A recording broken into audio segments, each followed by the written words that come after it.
ఈ వీడియో చూసిన తర్వాత నాకు నిజంగా అండి విజిల్ వేయాలనిపించింది, ఎగిరి గంతేయాలనిపించింది. అసలు చంద్రబాబు గురించి ఒక సోదరి మాట్లాడుతుంటే నిజంగా నిలిచి నాట్యం వేయాలనిపించింది. అంత హ్యాపీగా, అంత ఆనందంగా అనిపించింది.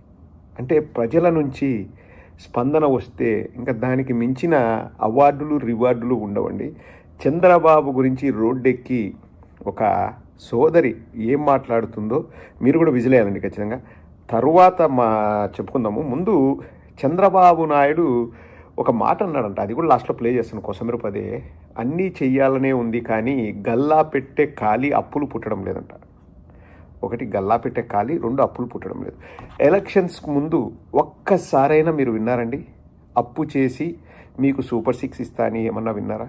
సంపద సృష్టిస్తా అన్నాడు, సృష్టించి మీకు సూపర్ 6లు ఇస్తా అన్నాడు. ఇప్పుడు వచ్చినప్పటి నుంచి అదే పనిగా అరిగిపోయిన గ్రామఫోన్ రికార్డ్ లాగా ఏందిరా నాయన ఈ తలకాయ నొప్పి మాకు అన్నట్లు అప్పు పుట్టడం లేదు, గల్లా పెట్టా ఖాళీగా ఉంది, మన బతుకులు ఇంతే, నాకెన్నో చేయాలనింది, ప్రపంచానికే చదువు చెప్పాలనింది, లేకపోతే పలకా బలపం లేదు అందుకే ఆగిపోయాను, లేకపోతే కరెంటు లేదు చీకట్లో చదువుకోలేం కదా. అందరికీ మంగళవారం అయిపోయింది. ఒక చూచాయగా చంద్రబాబు ఈ 10 నెలల్లో ఏం చేశాడో చెప్తాను చూడండి. 1,55,000 కోట్ల అప్పు ఆన్ రికార్డ్. ఎలా ఆ అప్పు చేశాడంటే, బడ్జెట్లో చేసిన అప్పు 1,04,445 కోట్లు, కార్పొరేషన్ పేరుతో చేసిన అప్పు 19,410 కోట్లు, రాజధాని పేరుతో చేసిన అప్పు 31,000 కోట్లు, మొత్తం కలిపితే 1,54,865 కోట్లు ఆన్ రికార్డ్. చంద్రబాబు నాయుడు లాగా 14 లక్షలు 15 లక్షలు కాకి లెక్కలు కాదు. ఒక్క 10 నెలల్లో చంద్రబాబు చేసిన అప్పు 1,55,000 కోట్లు. శ్రీలంక అవ్వడం కాదు, శ్రీలంక దగ్గరికి పోయి మనం బొచ్చు పట్టుకునే పరిస్థితికి వచ్చినాం చంద్రబాబు చేసిన అప్పు, 10 నెలల్లో చేసిన అప్పు వల్ల. ఏడాదికి అంటే అప్పట్లో 5 ఏళ్లలో జగన్మోహన్ రెడ్డి గారు చేసిన అప్పు 68,000 కోట్లు. 5 ఏళ్లలో మొత్తం 3,39,000 కోట్లు జగన్మోహన్ రెడ్డి గారు అప్పు చేశారు. ఆ 2 ఏళ్ళు కోవిడ్ వల్ల ఎంత నష్టం అంటే, రావాల్సిన ఆదాయం పోయింది, ఎక్స్ట్రా ఖర్చు పెట్టాల్సి వచ్చింది, 72,000 కోట్లు నష్టం. అండ్ 2,74,000 కోట్లు డైరెక్ట్ బ్యాంక్ ట్రాన్స్ఫర్ డీబీటీ ద్వారా జగన్మోహన్ రెడ్డి గారు జనాలకు ఇచ్చారు, అకౌంట్లో పడ్డాయి. అప్పుడు కూడా ఏమన్నారు తెలుగుదేశం వాళ్ళు, పప్పులు బెల్లాల్లాగా పంచుతుంటే రాష్ట్రం శ్రీలంక అవుతుంది అంటారు. ఇప్పుడు రాష్ట్రంకి అసలు డబ్బులే లేవంట. కానీ ఎలక్షన్ ముందు మీ ఓట్లు కావాలి కదా, సూపర్ 6 ఇస్తా అని చెప్పేసి అబద్ధపు హామీలు. ఇదే విషయం పైన ఒక సోదరి మాట్లాడుతుంది. నాకైతే చాలా సంతోషంగా అనిపించింది. ఎందుకు సంతోషంగా అనిపించింది కూడా నేను మీకు తర్వాత చెప్తాను. ఒక్కసారి ఆ సోదరి ఏమంటుందో వినండి. మొత్తం వీడియో చూడండి, చాలా అద్భుతంగా ఉంటుంది. ఆ సోదరి మాట్లాడిన మాటలు ప్రతి ఒక్కటి అక్షర సత్యాలు. ఒక్కసారి వినండి. గవర్నమెంట్ అధికారులు రాగానే పథకాల అమలు కంటే కూడా బ్రాండీ షాపులు జనసేనకి ఎన్ని ఇవ్వాలి, బీజేపీకి ఎన్ని ఇవ్వాలి, టీడీపీ ఎన్ని ఇవ్వాలి, ఈ బ్రాండీ షాపుల కోసం కొట్టుకున్నారు. కానీ ప్రజలకు ఏ హామీలు ఇచ్చాము, ఎట్లా అమలు చేయాలని మటుకు వీళ్ళు ఇవ్వలేదు. జగన్ పెట్టిన నవరత్నాలు కాదు అవి, శని రత్నాలు అన్నాడు, అవి శని గ్రహాలు అన్నాడు. కానీ నేను వచ్చి సూపర్ 6 అన్నాడు. ఈ సూపర్ 6 ఎందుకు అమలు చేయలేపాడంటే, ఇప్పుడేమంటున్నాడు, దొంగడుపులు ఏడుస్తున్నాడు. అయ్యో ఇంత కష్టం అనుకోలేదు. జగన్ ఆ రోజు మేట నొక్కుతున్నాడు, ముసలిదైనా మేట నొక్కింది, ఇది అంత గొప్ప అన్నాడు. మరి నువ్వు వచ్చి 6 పథకాలు పెట్టి నువ్వు ముసలాడువే, నువ్వు మరి నొక్కు 6 సూపర్ 6 నొక్కు, ఎందుకు నొక్కలేకపోతున్నావు అంటే బడ్జెట్ లేదంటున్నాడు. నువ్వు ఈ రోజు 1,50,000 కోట్లు అప్పు చేశావు. 10 నెలల్లో 1,50,000 కోట్లు తెచ్చి ఎక్కడ పోసావు? ఎందుకని పథకాలు అమలు ఉపయోగించట్లేదంటే మీరు పంచుకుదంటున్నారు. మీరు అధికారంలోకి వచ్చిందే జనాన్ని మోసం చేయడానికి.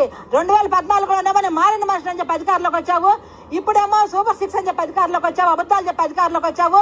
జనసేన, బీజేపీ, టీడీపీ ఈ కూటమి యొక్క తప్పుల్ని ఎత్తి చూపుతూ, వీళ్ళు చాలా చేసినట్టు మోసాలను ఎత్తి చూపుతూ ఈ సూపర్ 6 అమలు చేయాలని చెప్పి జనమందరూ కళ్ళు తెరవాలని ఈ కూటమికి వ్యతిరేకంగా పోట్లాడి సూపర్ 6 అమలుకై మహిళలందరూ కదిలి రమ్మని పీఓడబ్ల్యూగా పిలిపిస్తూ ఈ ధర్నాన్ని ఈ రోజు మేము చేయడం జరిగింది.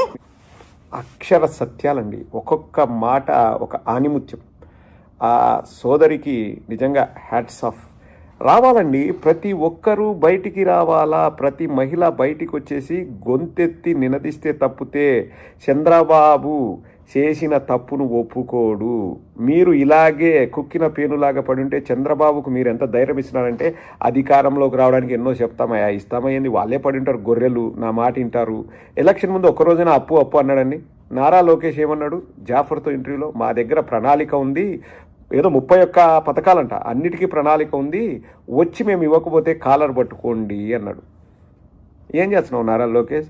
ప్రతీకారము, కక్ష సాధింపు, ఎర్ర బుక్కు, కొత్తిమీర కట్ట, ఆవకాయ బద్ద, ఇవే కదా నీ జీవితం అంతా. ఇవే కదా నువ్వు చేస్తున్నది. ఏమన్నా ప్రజలకు చేద్దాం, ప్రజలకు మంచి చేద్దామని ఆలోచిస్తున్నారండి. ఎలక్షన్ ముందేమో ఒక రకంగా, ఇప్పుడేమో ఇంకో రకంగా. ఎట్లా అండి అంటే ఇప్పుడు అంగారక గ్రహంలో ఏం లేడు కదా గత 5 ఏళ్ళు చంద్రబాబు నాయుడు. ఆంధ్రప్రదేశ్ రాష్ట్ర ఆర్థిక పరిస్థితి ఎంత, వ్యయం ఎంత, ఆదాయం ఎంత, ఎక్కడ వనరులు ఎక్కడున్నాయి, సంపదని ఎలా సృష్టించాలి, సంపద సృష్టించాలంటే ఎంత టైం పడుతుంది, అదేమన్నా సంపద రా అంటే అదేమన్నా వస్తుందా? రాదు. ఎవరికైనా కానీ ఈజీగా సంపద సృష్టించేది ఒక్కరే అండి. నేను చెప్తున్నాను కదా, మార్క్ మై వర్డ్స్. అంటే ఏదో ఇంకా రియల్ ఎస్టేట్లో అండపిండ బ్రహ్మాండం బదులే అట్లా కాకోకుండా ఈరోజు కావాలంటే రేవుడికి సంపద సృష్టించగలిగేది ఒకటే, దొంగతనం చేస్తే తప్ప నీకు అంత తొందరగా సంపద రాదు. ఎట్ట సృష్టిస్తావు చంద్రబాబు? నువ్వు మాయల మరాఠీవేలే, ఎట్ట సృష్టిస్తావు సంపద? జనాలు అవన్నీ నమ్మలేదండి. జనాలు నమ్మలేదు. పాపం మనిషి ఆశాజీవి. చంద్రబాబు ఇస్తాడంట, ఇంత ముందులాగా కాదులే, జగన్మోహన్ రెడ్డి ఇచ్చినాడు కాబట్టి చంద్రబాబు కూడా ఇవ్వాల్సిందే, తప్పదు. వీళ్ళు తెలుగుదేశంలో ఒక్కొక్కరి దగ్గరికి పోయి ఒక ఫ్యామిలీలో 2 పెద్దలు, లేకపోతే 2 వైఫ్ అండ్ హస్బెండ్, అమ్మ నాన్న, వాళ్ళకి 2 పిల్లలు ఉంటే మొత్తం లెక్కేసి మీ ఇంట్లో మీకు 2 లక్షలు వస్తుంది అన్ని పథకాల వల్ల. ఇంకా మీకెందుకు? మీరు పని చేయకపోయినా మీకు డబ్బులు వస్తాయి. చంద్రబాబుకు ఓటేనని అని చెప్పి ఇట్లా మభ్యపెట్టినారు, ఇట్లా మోసం చేసినారు, ఇట్లా దగా చేసినారు, ఇట్లా వంచినారు, ఇట్లా ఆశ పెట్టినారు. ఇప్పుడు ఆవిడ చెప్పిందంత కరెక్ట్. 2014లో నేను మారిన మనిషిని నాకు ఓటేనన్నారు. ఏంది మారిండేది? ఎలక్షన్స్ అయిపోతేనే వచ్చినాడు, 1 టైం సెటిల్మెంట్ అనేవి ఇచ్చేసినావే, నువ్వేనా కలగన్నావా? నేను సంపూర్ణ రుణమాఫీ అన్నానా? అప్పుడు 2014 ముందు మా ఊరు సైడ్ అంతా ఏం చేసినారు? ఉన్న గోల్డ్ని తీసుకెళ్లి బ్యాంకులో పెట్టారు. రుణమాఫీ అయితే మళ్ళీ ఇంటికి తెచ్చుకోవచ్చని. ఆ గోల్డ్ పోయింది, ఆ తెచ్చుకున్న డబ్బులు తిని వాళ్ళు అయిపోయి చేసుకున్నారు. అట్లా నాశనమైనారు. అప్పుడు చంద్రబాబు సంపూర్ణ రుణమాఫీ అని, తర్వాత గోల్డ్ లేదు, పాడు లేదు, ఆ రుణమాఫీ కూడా 1 టైం సెటిల్మెంట్ ఇచ్చేసినా బుస్ అన్నాడు. అప్పుడు మోసం. ఇప్పుడు సూపర్ 6లు చెప్తారు చూడండి. ఈరోజే అనుకుంటా చెప్పినాడు సూపర్ 6ల గురించి. ఏదో ఇంకా అంటే ఇంకా ప్రజల్ని నేను గొర్రెల్ని చేస్తా అనేది చంద్రబాబు నమ్మకం.